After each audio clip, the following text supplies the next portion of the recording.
Welcome back to Last Time. I'm Desi. I'm D. Welcome back to another video for everyone. Game 3 of the NBA Finals just finished, and this is what we've been expecting from the finals. This is what you expect from an NBA Finals game, bro. You don't expect a college football game to have more viewers than the NBA Finals. This is what you expect right here, bro. You sneak dissing. What you gotta say, D?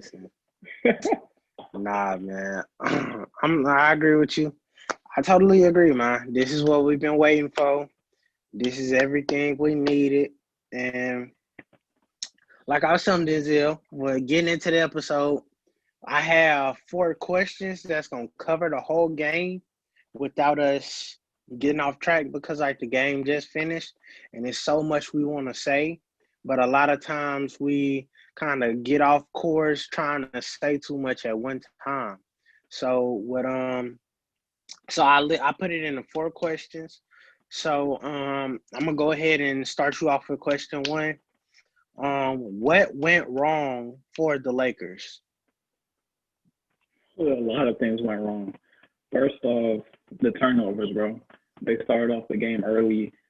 A lot of turnovers. I think it was 5 in the first few minutes, and that's really where the whole momentum just shifted to Miami, and they took advantage of it. They had a big lead. Yeah. Another thing that went wrong for them is I feel like AD, he wasn't as aggressive as he was in the previous games. I feel like it's times where he had the jump shot and didn't take it, or he had the lane and he decided to shoot it. So yeah, it's a lot of things that went wrong, but yeah. What you guys say about that?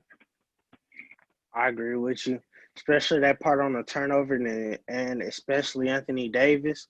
But the part that I kind of like noticed a little bit. First of all, I want to shout out Markieff Morris. He was hitting big shots, hitting all throughout the game. Kyle Kuzma hit some shots. I like Kyle Kuzma's defense this game. But this is what I want to say. The thing that went wrong with me for the Lakers is the fact that Dwight Howard only got to play 14 minutes. I feel like the most underrated thing was him being able to go. I don't know how many minutes he played the other games compared to this game, but I'm looking at the box score right now. He only played 14 minutes. And on Miami, this is a team that you're supposed to be able to bully down low. But I feel like Miami being able to stretch the ball with guys like Myers Leonard and Kelly Olynyk, it kind of made Dwight Howard unplayable. So I feel like them being able to take Dwight Howard out this game really made a big impact on the team. It's gonna be interesting to see when Bam Adebayo gets back because Bam Adebayo's lack of ability to really stretch the floor past the mid range, that's really gonna hurt. So it's interesting to see, but that's just one thing I noticed and what went wrong for them because you got these two, you got about 3 7-foot monsters that can kill Miami, but it didn't work out. So yeah, that's just one thing I noticed on it. You ready to go on to this next question? Yeah, What went right for the Heat? everything apparently. They was taking Nah, care for of the real. ball. Mm-hmm. Um, I like how Jimmy Butler attacked this game. This is what I've been waiting to see. He he perfectly balanced everything out. Obviously, he got triple double, but defensively he was better. Um, the whole team was better defensively. The rotations were better, and they did a great job on AD. Immediately double teaming him on a lot of plays, causing him to turn over the ball a few times, and I feel like that really got into AD's head. Um, yeah, Yeah, I definitely, I definitely agree with what you said. Just for me, I mean, everything you said was spot on. But just to put it in a simple analysis, Jimmy Butler, man, Jimmy Butler. I'm looking at the. I don't know if this is the NBA box score on the. I'm using my Xbox, but I don't know. He probably was this efficient, but if this true, 70% from the field on 40 points. That's Yeah. ridiculous. That's crazy. Like the way he was killing that little mid-range game, the way he was getting to the line, facilitating for his teammates, picking up some slack on the rebounding for Bam Adebayo and guys like that. Because Myers Leonard, they're gonna get some rebounds, but they're not just, you feel me, like amazing rebound. So he did a great job controlling the glass, controlling the pace. We seen at the end of the game where it was a time where they kept on pushing. We started to see some ISO ball, stuff that's just not of the Heat. And Jimmy Butler say, okay, hold on. Let's slow.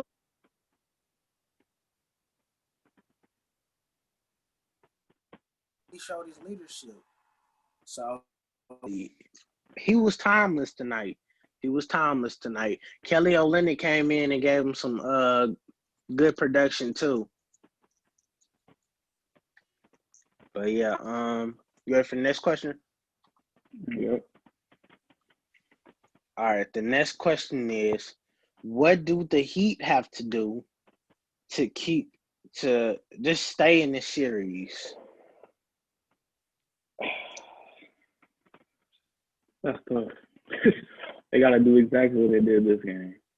And the fact that they don't have two like primary players, that shows that they can win this series, bro. They can do this. But moving on to not moving on, but backtracking to the last question, what went right. I really like how Jimmy Butler attacks the paint, bro. That's a major game changer. He draws a lot of fouls, bro. He had 14 free throws tonight. Yeah, he got to line a lot. Literally. Mm-hmm. But Duncan Robinson and Tyler Herro, they haven't been hitting as much as they normally do. Call it shooter slump, I don't know. But if they get that down packed, it's pretty much a game, bro. I think Bam's gonna be back next game. I'm not sure about Dragic. I honestly don't see Dragic coming back this series because that injury is pretty bad, bro. That injury is pretty bad. But yeah. Yeah, for sure. All right, in my eyes, for the Heat to win this series, and it's so tough. It's so tough because I feel like I don't want, because Bam Adebayo is amazing, so I don't want to say this, but just the way the game plan for the Lakers, I feel like just being able to have Bam Adebayo not playing and being able to stretch the floor a lot more than you usually are, that opens everything up. But if Bam Adebayo wants to play, he's going to play. But then that means you're going to see an increase in Dwight Howard's minutes, and all of a sudden he's getting 10 points and getting and one plays, and all of a sudden you're losing a rebound battle because because the spacing isn't the same when you have a guy like Myers Leonard and Kelly. It's not the same. So I don't know. It's tough. Eric Spoelstra is going to have to come up with something to where you can keep Dwight Howard out the game. If you can play, I'm going to put it like this. If you can play Bam Adebayo and Bam Adebayo does his thing on the floor and you hold Dwight Howard under about 15 minutes, you're giving yourself to win the series, period, point blank, because you're not – and I'm not trying to make Dwight Howard seem like he's prime Dwight Howard or anything, but it's an obvious shift in the team. It's obvious. Like I don't want to make him seem like something he's not, but he brings a lot of rim protection to the team and a lot of inside presence. That's what he brings. But like you just said, I completely agree with what you just said. I actually said that at the beginning of the game, like starting Myers Leonard, that it gives Miami like an advantage in some way. And And yeah, that's what you see with Jimmy Butler getting to the lane. Like yeah, he's the floor is that open for him to do that. yeah, and it's not to knock Bam or nothing because he is a great player. Yeah. But yeah, I completely agree with that. And for our last question, just to break down the game, what do the Lakers have to do to close the series out? What do they need to do? Oh, excuse me. For starters, stop Jimmy Butler. Man, yeah, Way he playing, I don't know if that's possible on the real. he's he's getting to the rim with ease, and yeah, like you said, not playing Dwight Howard. That's that's really where you got to start. He should be getting more minutes, but yeah, that's really where you got to start. You got to stop Jimmy Butler. For sure. If I'm the Lakers, I don't know. I'm more so looking at LeBron. LeBron, he didn't look himself tonight.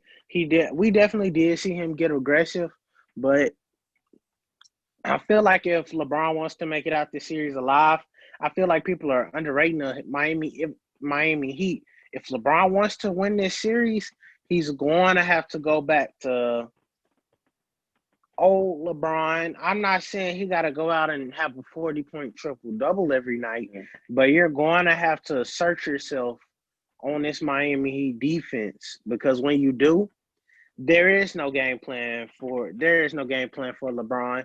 We seen Miami make a bit of a game plan for Anthony Davis, but LeBron James, it ain't no stopping him. It's really no stopping him. So it's all gonna start with the head, man. It's all gonna start with LeBron. So I don't know. The Yeah, perimeter shooters got to keep hitting too. They got to keep hitting. yeah, we've seen Kyle Kuzma. He's played his best that he played in a while. That was a good game from him. Yeah, but LeBron, I feel like he should be shooting at least 20 shots a game, bro. 20 shots a game. He had like 16, I think. Yeah, 16. Yeah. And eight turnovers by LeBron. That's after coming off a zero turnover game. That's not what you like to see. Yep. That's not what you like to see. That's not what you like to see. And 5 turnovers from AD as well. That's basically all the turnovers of the whole team. They literally had all the turnovers for the whole team. The rest of the team had 5 turnovers, I think. 5 or 6. LeBron had more turnovers than the whole team. Yeah, bro. And that's it, bro. And this is the thing with me, like LeBron, like when you have I know KCP and Danny Green weren't hitting, but you had guys like Kyle Kuzma and even J.R. Smith came in and hit a 3. And Marquise Moore, if they're hitting, that's when you say, okay, while they're hitting, I gotta take the opportunity while the floor is spaced out. I gotta get into the paint. I gotta do what I gotta do to win this game. Same thing with Anthony Davis. When my shooters are hitting, I gotta get down low. I know he got a sweet touch at the mid range, but you gotta literally enforce yourself. You gotta make them pay for trying to put Myers Leonard on you. Then it goes to a point where you got to take Myers Leonard out the game because he's getting killed on the defensive side of the ball. So that's just you. It's all gonna be like I don't want to say this, but it's like who can take who out the game. Like that's basically how it feels. Like so, just like how they took Dwight Howard out the game, Anthony Davis, you got to be a beast down low. You got to take Myers Leonard out the game. You got to make them give you different looks. So I'm definitely disappointed at Anthony Davis. So hey, they just gonna have to come back and be aggressive next time, man. They want to make it out this series. I'm not writing off the Heat to win this championship either. I'm not. Yeah. You can't. Everyone thought it was gonna be a sweep. A lot of people thought it was gonna be a sweep too. So You can't rate him off. Another huge factor that played in the Heat's win is Danny Green, bro. Like, what is he doing? He went 0 for 6, bro. At that Oh point, my God. Oh my at that God. Oh my at God. that point, you just run Dog. around, bro. You just Yeah, run around, bro. Yeah. Yeah. He You definitely just got to run get. around at that point. He got to get the boot this offseason, man. He got to dip out. He got to dip out because Yeah, it's only downhill from him. AD has to get down low. He got to. He has to. 5 rebounds for AD. I don't like that. I don't like that. There's no reason Rajon Rondo should have more rebounds than you. There's no reason. There's no reason, bro. He had 8 rebounds. Well, I don't know, and it's like, bro, like I don't know.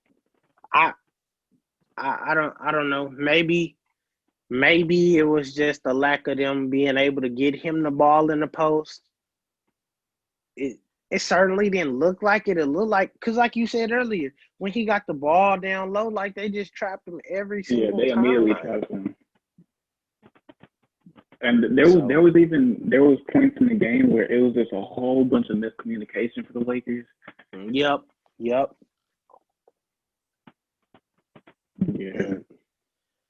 I'm telling you, and that even plays a factor. Like when them shooters are hitting, they can't double. They can't do that. They cannot do that. So when they're hitting, you have to say, I got to get down low. You don't need to be trying to feed them. Hey, KCP, hit your third 3 in a row. No, that's not what needs to happen. KCP, while you're hot, I'm going to do my thing, and we're going to get hot together. Because they can't double me when you're 3 for 5 from the 3. Exactly. They can't double when you've already hit 2 threes this quarter. It just can't be like that. So they just got to take advantage of what's going on, man. Yep. So that's all the questions I had. And you got anything you want to add or anything before we wrap it up? I'm gonna look for some news real quick. See what we got going on in the media. Oh, LeBron reportedly told Jimmy Butler at the end of the first quarter that he are in trouble. What? No. Why would LeBron talk trash in the first quarter, bro? that doesn't seem like LeBron, does it? I mean, weren't y'all down 9-22? I don't know. The end of the first quarter was 26-23. Miami was up. Oh, okay. So they had started to come back. Okay, then. Wait, hold on. You said at the end of the half or the end of the first quarter? No, the first quarter. The first quarter. Okay. That's LeBron for you, bro. I was rolling when he said he hit me with his elbow. LeBron was crying hard. I'm like, LeBron, you 35 years old, 6'9", 260 up there. He hit me with his elbow. He weighed more than most centers in the NBA, bro. He bigger than Bam. The center. And you over there crying. He hit me with his elbow. Stop, LeBron. Come on, B-Dog. He will do anything to win, bro. Literally. Even if he got to get on his knees and cry, bro. Man. LeBron, boy. But yeah, man. It ain't nothing else? No, that's everything, bro. Oh, big announcement before we wrap it up. We will start doing some audio exclusive podcast, I want to say, to where we're going to be going back to where it all started, kind of. Just doing like audio podcasts. We're still going to be doing it YouTube. We love it over here, but we do want to reach out to where podcast listeners are like where they're thriving right now. So we want to make sure we're reaching out to different platforms. Not, like I said, we're not quitting on YouTube, but we do want to make sure that we're maximizing as many platforms as possible. Denzi said it multiple times. He doesn't. We don't want to put the podcast in a box. Like it doesn't even have to be a straight podcast type of channel. This is just a feature. So go ahead and elaborate on that, bro. Yeah. So basically, well, you basically said it all, bro. But we're really just trying to expand in a way. You know, like there's channels that primarily focus on one thing, and that's not what we want to be known as in a way. So instead of being mainly on YouTube, we're gonna focus more out to like Spotify, Apple Podcasts, things like that. So yeah. Yeah. I guess that's it, bro. Going to take us out. Yeah, if y'all enjoy the podcast, make sure to hit that like button, and if you haven't already, subscribe. And I will see you on the next one. I'm Benzie. I'm D. We out. All right, how do I stop the recording? Press end meeting for all. Oh, I just ended. Yeah. All right. And it should start saving.